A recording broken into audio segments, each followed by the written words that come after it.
welcome to module number 2, UC Academics. So in this module, we're going to talk about all things academics, things you should know, and we have a really cool strategy for you to kind of help your academic section out. So today we're going to talk about a few things. We'll talk about the A through G requirements. We're going to talk about the UC GPA and talk about advanced coursework.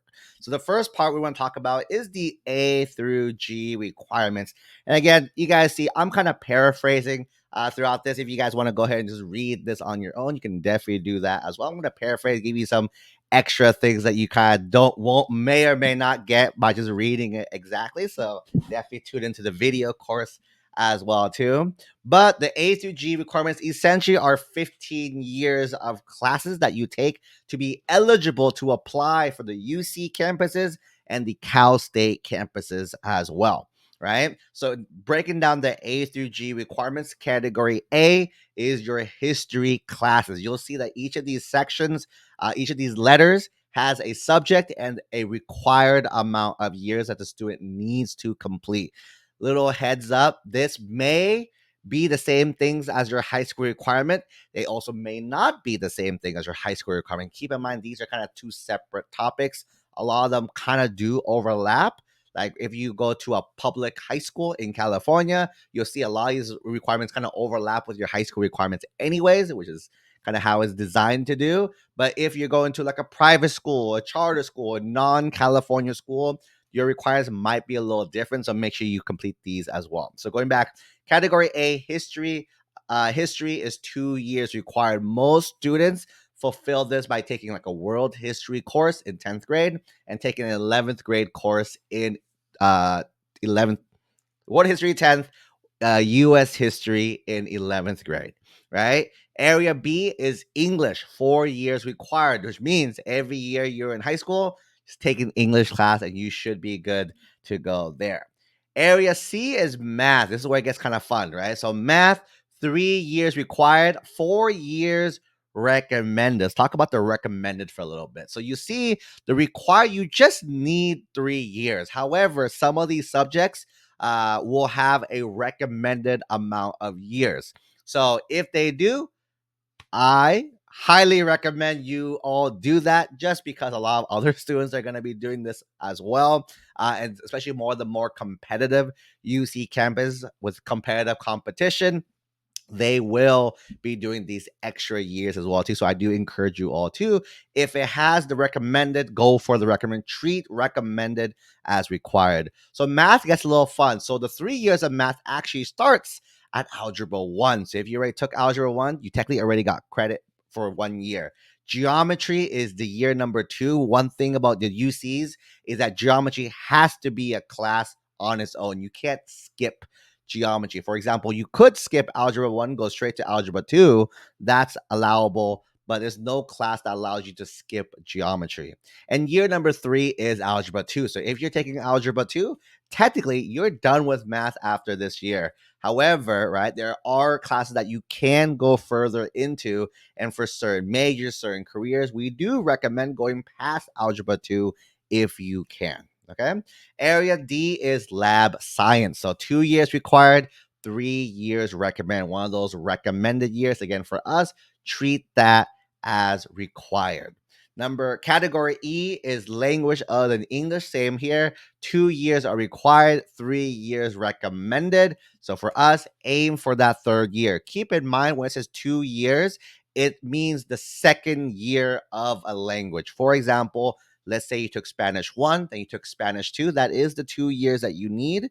But if you took Spanish 1, French 1, you're still at level 1. So that's 1 year only. Even though you took 2 physical years, you need to go and take that Spanish 2 or the French 2 to get that full 2-year credit for that class.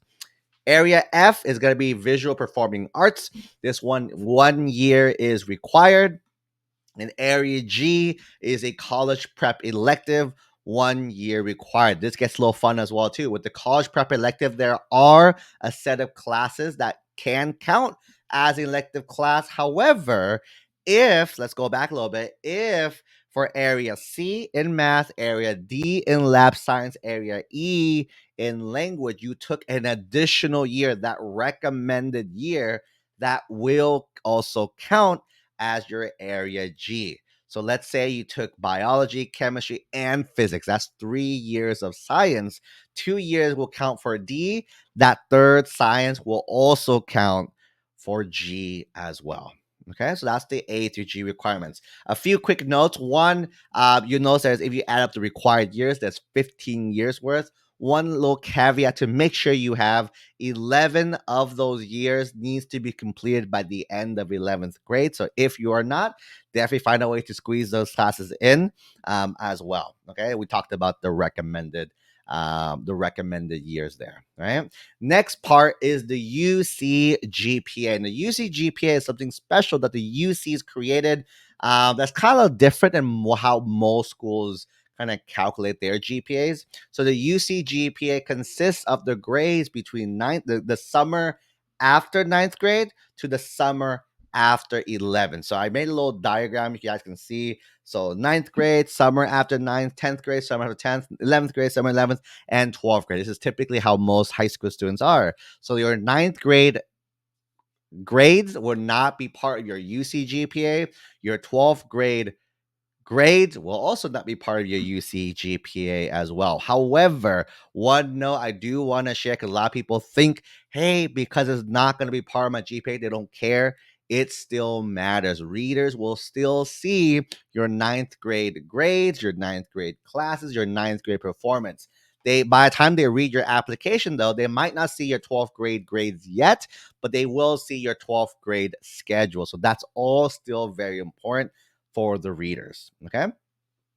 So next one, how do we calculate the UC GPA? So for us, what I'm gonna walk you through literally how to do the math for this, and I have an example you can follow along as well. So I do recommend, if you have your transcripts, it makes things a lot easier. A highlighter as well too can definitely help you out with the next step. So first thing we want to do, the UC GPA consists of the grades between summer after 9th, summer after 11th, but it's only the A through G courses. So there may be classes on your schedule that you took for whatever reason. It might be a high school requirement, your school requirement, or anything else, but it just doesn't fall under the A through G requirements. As a result of that, we don't count them towards our UC GPA. So the first thing we want to do, so this is an example. I put together a mock schedule of a student from a school. This is their semester, fall and spring. If you're a part of semester school, so note here, if you're a trimester school, you have 3 seasons, right? If you're in a quarter, you have 4 seasons as well too. So depending on how it is, calculate based on yours. I had so because this school is a semester school, there's a fall semester and then a spring semester. Each semester, you get an official grade.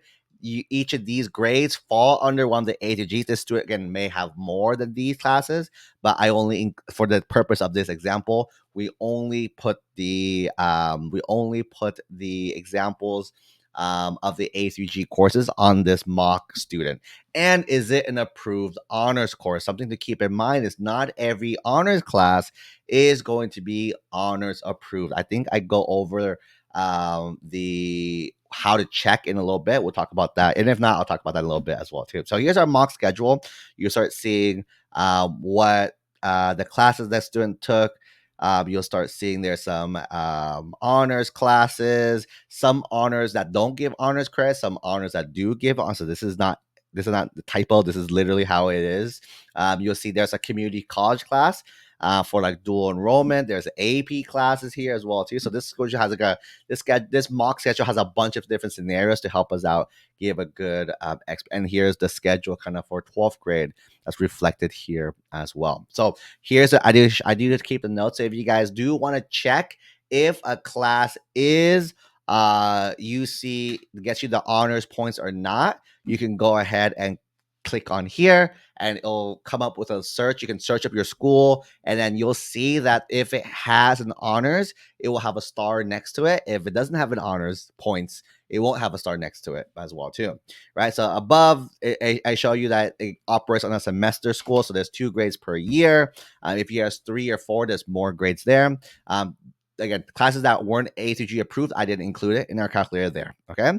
So the first step we want to do is we want to extract the grades only from summer after 9th to summer after 11th. So you can see here, I only pulled the grades from summer after 9th to summer after 11th grade, right? Step number 2, I'm gonna go ahead and convert all of these letter grades to points. So any version of an A plus, A minus, 4 points. Any version of a B plus, B minus, 3 points. C 2, D 1, F 0. So you can see here what I did was I took the letter grade, not letter grade. I took the letter grade. So just do it. I got like a B and an A, right? So that became a 3 and a 4, right? Again, remember this, keep in mind, this area is the A through G, not the letter grade itself, right? So 4A, A, B, A, you see how the number works down all the way through. Step 3, we're going to go ahead and calculate the honors points for 10th and 11th grade. So here's how this works, right? So the UCs allow up to 8 honors points to be added 10th and 11th grade. So in 10th grade, you can earn up to 4 points. In 11th grade, you can earn up to 8 points. The total is up to 8 points. So I roll a diagram to see it makes sense. So let's say in 10th grade, you earn your max of your 4 total points, honors points, 10th grade. And in 11th grade, you earn your max 4 points.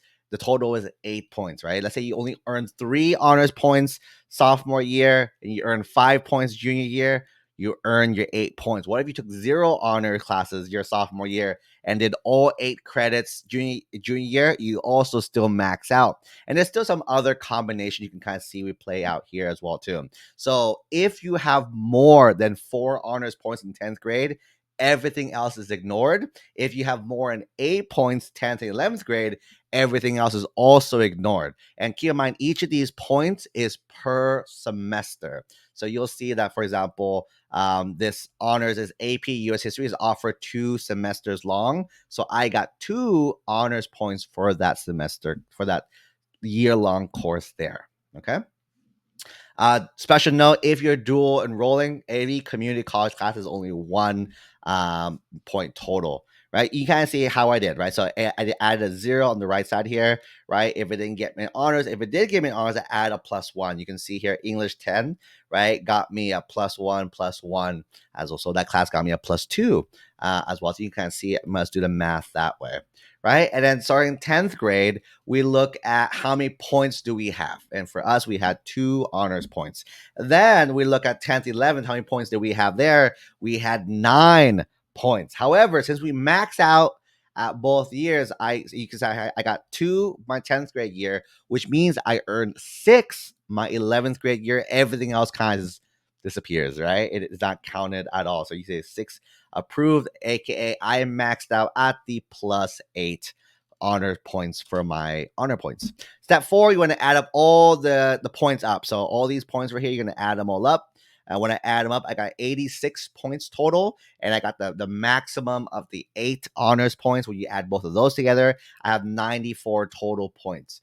Next, you want to count the number of classes per session. Again, one class is usually 1 grade. So if it was semester class, I got 2 grades, right? So for our student here, there's 23 classes. So what I want to do is I want to divide the total points, this 94, by this 23. When I divide, you don't round. You end up with what the exact UC GPA is. So for this example, our student is 4.087, right? So that's going to be how we're going to go ahead and calculate GPA. You guys can go ahead and do that on your own if you guys are interested in calculating that out. Last little bit about the academic section is let's talk about advanced courses. Again, we just talked about the requirements, but I'm sure you guys have heard of the AP, advanced placement classes, IB, international baccalaureate, honors, and even college level CL, dual enrollment, concurrent enrollment kind of classes as well. So the big thing is we use these classes to demonstrate rigor in our schedule, right? Again, A lot of these classes are well known across all the areas as well. So a lot of these, the scores on these tests, the AP and the IB exams, can also potentially earn you college credit to certain UC campuses as well. One of the more lesser kind of IB is common, AP is common, CL is not as common. CL is college level courses. Typically, these are classes that students take at a college level, aka usually dual like a community college as well, and do that, right? So here's one of our tactics when it comes to the academics that we teach our students, and we actually have our coaching students implement inside of our coaching program. So it's the concept of dual enrollment, right? So for dual enrollment, you can take as a high school student, you can take classes at a local community college.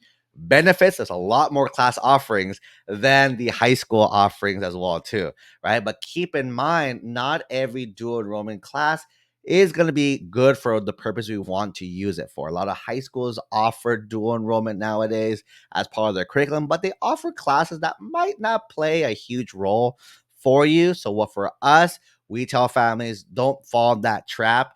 If you're selecting classes, you want to look for classes that are IGETC approved.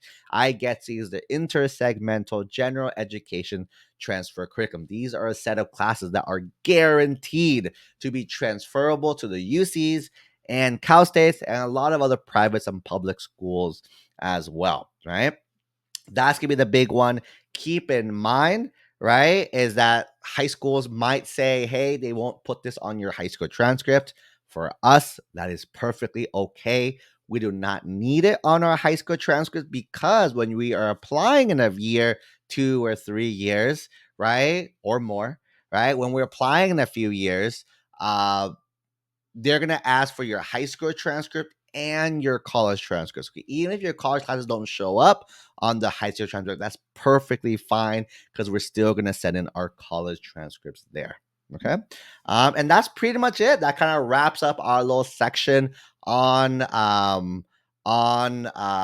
dual enrollment. Something to, if you guys are curious, inside our exact coaching program, right? Inside our coaching program, we do help our students kind of identify their class schedules for every semesters, their summers, in terms of dual enrollment, what specific classes should you take as well throughout the 4 years they are in high school. So that kind of wraps up module number 2 about academics. Super excited to see you all in module number 3, activities.